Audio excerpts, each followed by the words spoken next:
Get out of here now, before I call security. The manager's shrill voice echoed through the Fifth Avenue convenience store, causing all the customers to turn and stare.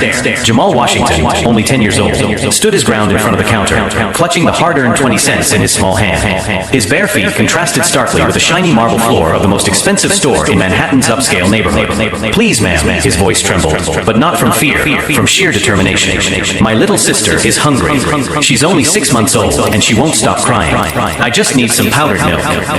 The manager, a middle-aged white woman, looked at the black boy in torn clothes with disgust. 20 cents won't even buy you a stick of gum here, kid. This is a store for real people, not beggars. At that moment, the doorbell rang and Theodore Blackstone, a billionaire real estate mogul, walked in wearing a $3,000 suit. He had stopped by just to buy some imported water after leaving a meeting where he had just closed a $50 million deal. Jamal turned to the elegant man, his large dark eyes shining with desperate hope. Sir, please. I swear I'll pay you back when I grow up. Every time my grandmother told me about the hard times, she said there's always someone with a good heart. Can you be that person today? Theodore stopped in the middle of the hallway, annoyed by the interruption. He looked down at the dirty kid who dared to address him directly. Boy, do you know who I am? I build skyscrapers. I don't give charity to bums. I'm not a bum, sir, Jamal replied, maintaining his dignity despite the tears welling up in his eyes.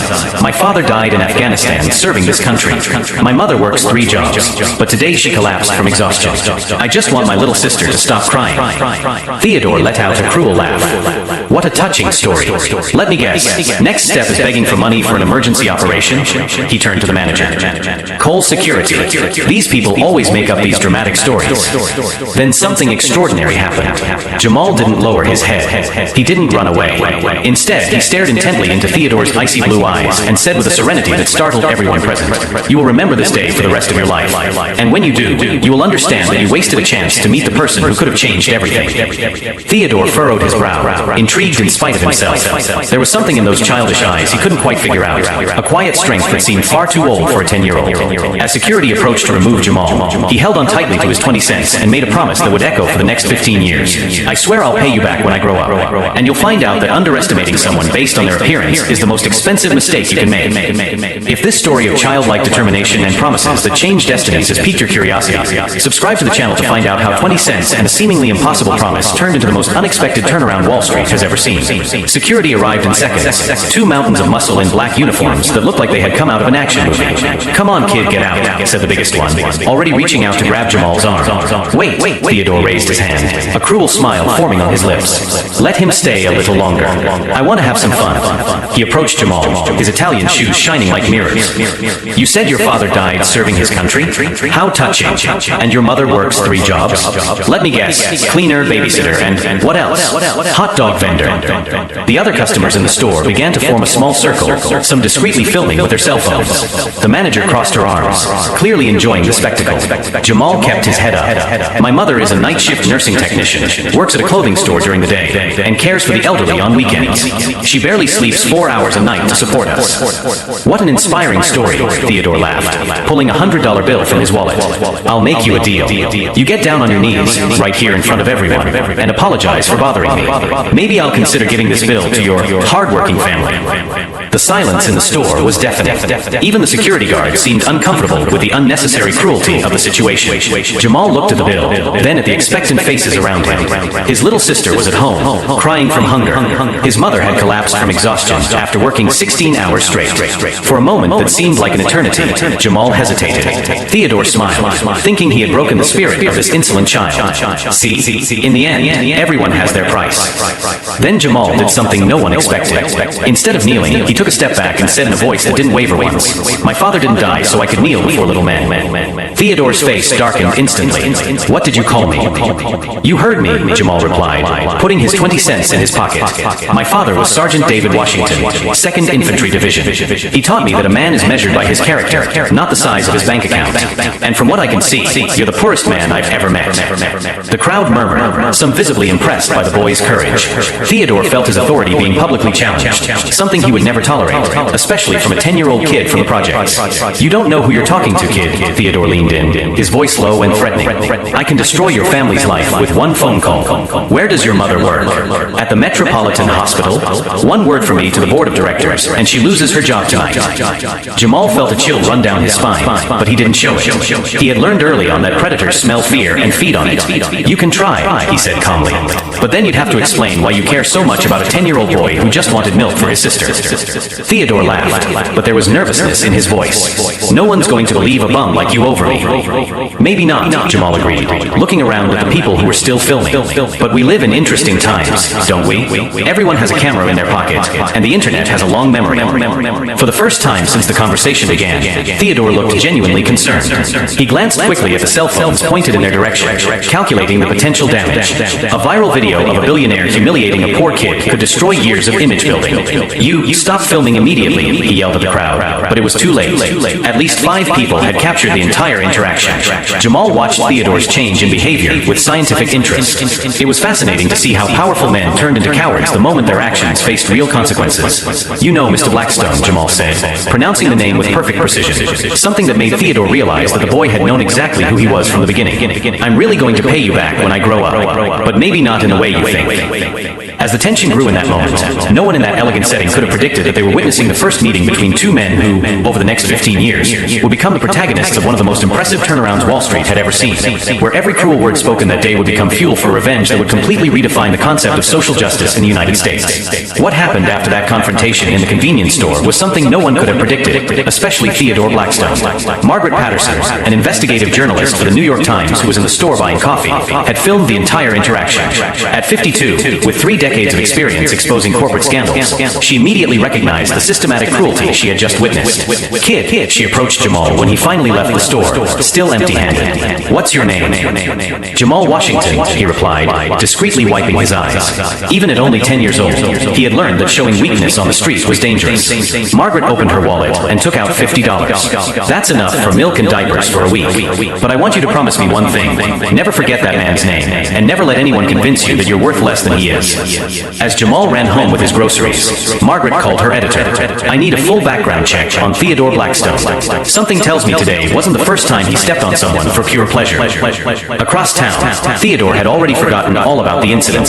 For him, humiliating a poor kid had been nothing more than a passing entertainment before his meeting with Japanese investors. What he didn't know was that Margaret Patterson specialized in destroying men just like him.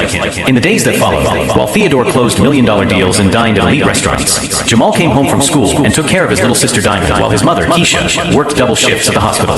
The one-bedroom apartment in the Bronx was small, but there was something Theodore could never buy with all his billions: the unconditional love that filled that space. Son, Keisha said one night as she rocked Diamond to sleep. Mrs. Patterson called again. She wants to know if you'd like to participate in a tutoring program for gifted children. Jamal looked at his mother in surprise. Gifted. She said she talked to his teachers.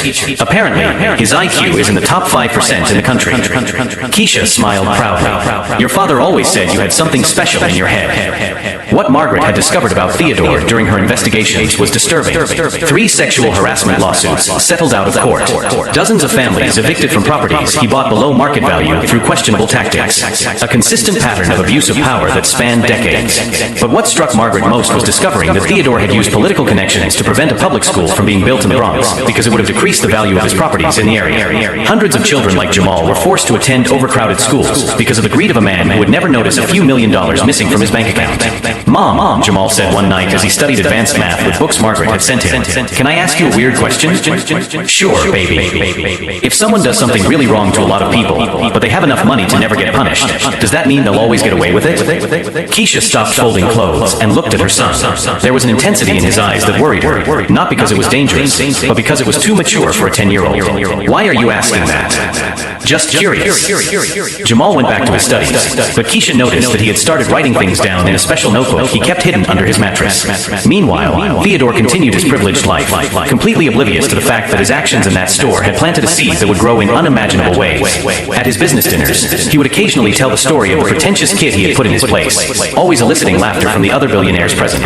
You should have seen the look on his face when I offered him $100 to kneel down, Theodore laughed, toasting with $3,000 champagne. These kids from the suburbs suburbs need to learn early on where they belong in the world. What Theodore couldn't imagine was that Margaret Patterson had documented not only his cruelty to Jamal, but also these subsequent conversations through sources within his social circle.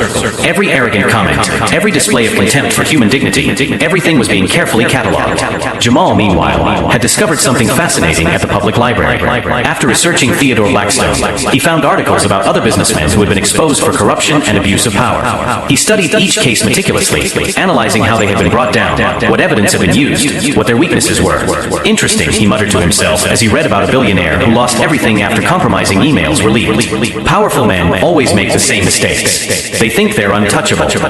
In the notebook hidden under his mattress, Jamal began writing what he called Project Justice. It wasn't a childish plan for revenge. It was something much more sophisticated. A strategic analysis of how a poor boy could eventually bring down an empire built on cruelty and corruption. Margaret visited the Washington family regularly, always bringing books and educational opportunities for Jamal. On one of these visits, she noticed a notebook lying open on the kitchen table. "May I ask what you're writing there?" Jamal hesitated for a moment, then decided to trust her. "I'm studying powerful men who have done wrong. I want to understand how they managed to escape the consequences, and he paused, how some end up getting punished anyway." Margaret smiled slowly. She had worked with many adults who didn't show half the strategic determination she saw in those 10-year-old eyes. "You know, Jamal, there's a difference between revenge and justice. Revenge is emotional and usually hurts those who seek it. Justice is patient, intelligent, and benefits society as a whole. Which would be more effective against someone like Mr. Blackstone?"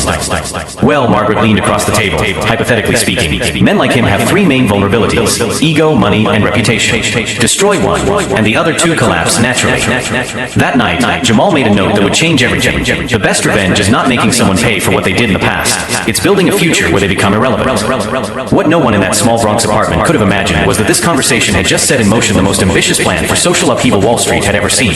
A plan that would take exactly 15 years to complete, and that would transform a humiliated boy in a convenience store into the most powerful man in Manhattan. And Theodore Blackstone? He continued to toast at expensive dinners, telling his story about putting a kid in her place, with no idea that every arrogant laugh was sealing his own fate.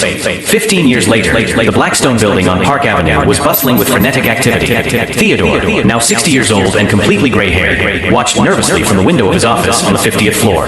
In recent weeks, strange rumors have been circulating through the corridors of Wall Street about a federal investigation involving his real estate operations.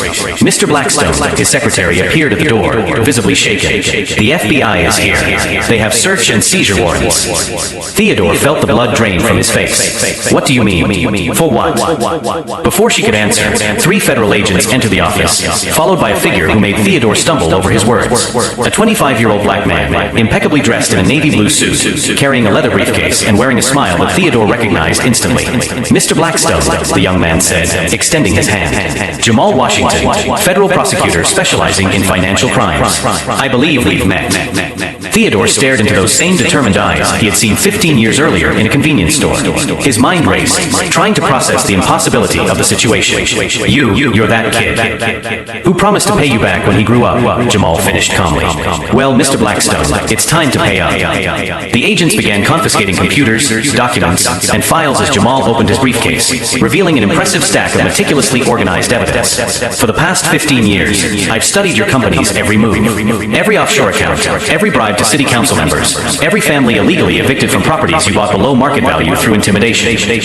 Jamal took a tablet out of his briefcase. "But what really impresses me is your arrogance. Do you know how many times you've told that convenience store story at recorded dinners?" Theodore paled. "Recorded? 63 times in the last 15 years, to be exact.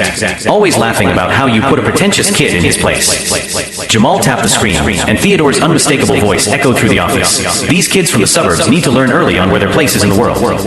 Margaret Patterson, from investigative journalism, has been very helpful in documenting your philosophical expansions over the years. Oh, she's fine, in case you're wondering. In fact, she's covering his arrest live for the New York Times." Theodore staggered back to his chair, the weight of realization hitting him like an avalanche. "That's impossible. You were a kid begging for change." "A child, yes. Begging, no."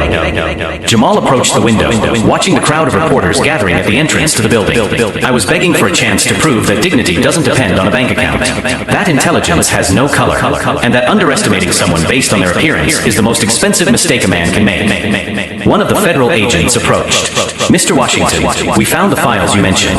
Cayman Island accounts, forged contracts, it's all here. Theodore stood up abruptly, trying to regain some control of the situation. My lawyers will destroy you. I have connections in Washington, in Albany, everywhere that matters. Jamal smiled, pulling another document from his briefcase. About your connections. Senator Morrison, who always approved your projects, arrested yesterday for accepting bribes. Judge Hartwell, who dismissed cases against your companies under federal investigation. Mayor Davidson, who facilitated your evictions, just resigned. The color drained completely from Theodore's face. How did you? 15 years, Mr. Blackstone. 15 years studying law at Harvard on a full scholarship, specializing in the very crimes you commit. 15 years building a network of allies in the justice system, in journalism, in the federal government. While you were toasting at expensive dinners telling how you humiliated a child, I was preparing for this very moment. Theodore's phone rang incessantly. Within minutes, his stock plummeted 40% on the stock market. Investors canceled contracts, and banks froze corporate accounts. My family, Theodore muttered, reality finally sinking in. My reputation, my business. Your family will find out that the house they live in was built with money stolen from working families. Your reputation will reveal that behind the philanthropist was a financial predator. Your businesses will show that they prospered at the expense of thousands of people. Jamal closed the folder and looked Theodore straight in the eye. But I want you to understand one thing. I'm not doing this out of personal revenge. I'm doing this for all the families you destroyed, for all the children who went hungry because you illegally raised rents, for all the dreams you crushed in the name of profit. Theodore collapsed into his chair, his shoulders shaking. You were just a kid. How could you have planned all this? Because that kid learned something important that day, Jamal replied, heading for the door. He learned that men like you only have power over those who accept being victims. And I decided 15 years ago that I would never be a victim again. As the handcuffs were placed on Theodore's wrists, Jamal made a phone call.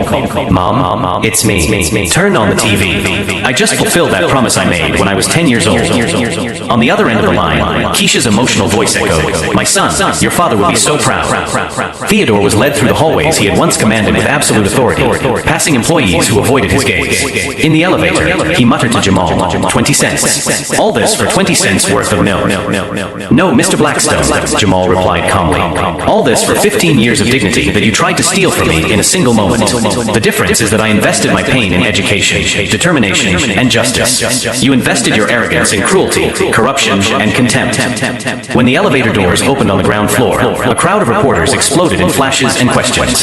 Theodore covered his face, but Jamal walked confidently toward the cameras. Justice has no age, color, or social class, he declared into the microphone. It only has patience and preparation. Today, a promise made by a 10-year-old boy has finally been fulfilled.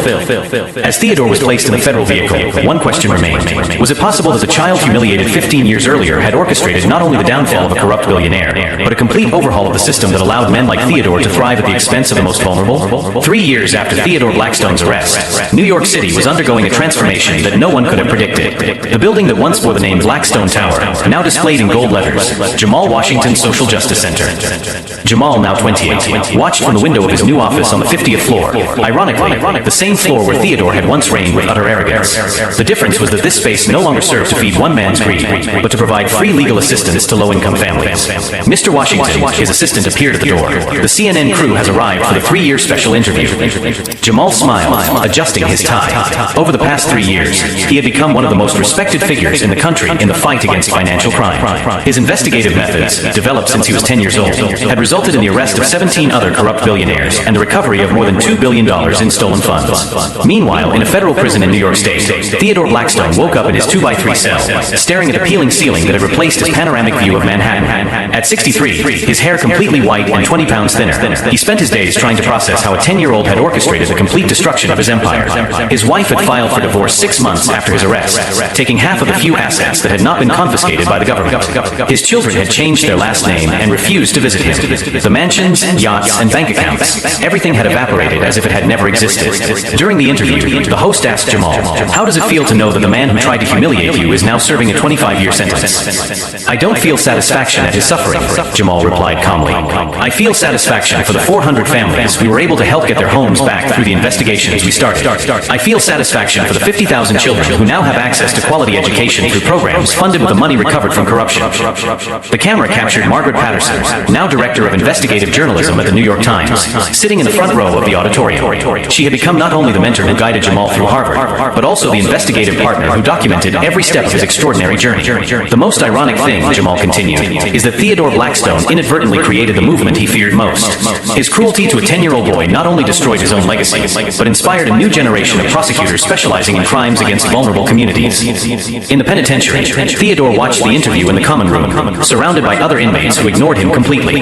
3 years ago, he was one of the most powerful people in America. Today, he was just another number in an orange uniform, whose only relevance was to serve as an example of what happens when abuse of power meets true justice. The presenter asked the question everyone was waiting for. That promise you made at age 10, I swear I'll pay you back when I grow up. Has she been fulfilled? Jamal laughed softly. Not only has it been fulfilled, it has been multiplied. Those 20 cents he rejected have turned into $2 billion recovered for entire communities. The kid he tried to humiliate became the voice of thousands of families who never had anyone to fight for them. During the commercial break, Jamal received a call from his mother, Keisha, now the director of nursing at the largest public hospital in the Bronx, a position she earned after completing her degree, which was funded entirely by the foundation Jamal had created. Son, your sister Diamond got a perfect score on her SAT. She wants to follow in your footsteps and study law. Jamal smiled, remembering the 6-month-old baby who cried from hunger 15 years earlier. Now, Diamond Washington was one of the brightest students at her elite prep school, determined to continue the legacy of justice her brother had started. When the interview aired that night, social media exploded with messages of support. Hashtag Promessa Cumberta became a worldwide trending topic, with thousands of people sharing their own stories of overcoming adversity and determination. Theodore, watching alone in his cell, finally understood the magnitude of his mistake. He hadn't just been cruel to a child. He had underestimated the transformative power of injustice when directed toward the right purpose. That 10-year-old boy had not only kept his promise, he had completely redefined the concept of reciprocity. At the end of the interview, Jamal was asked about his future plans. I'm considering running for Senate, he revealed, because structural change requires a presence in the structures of power.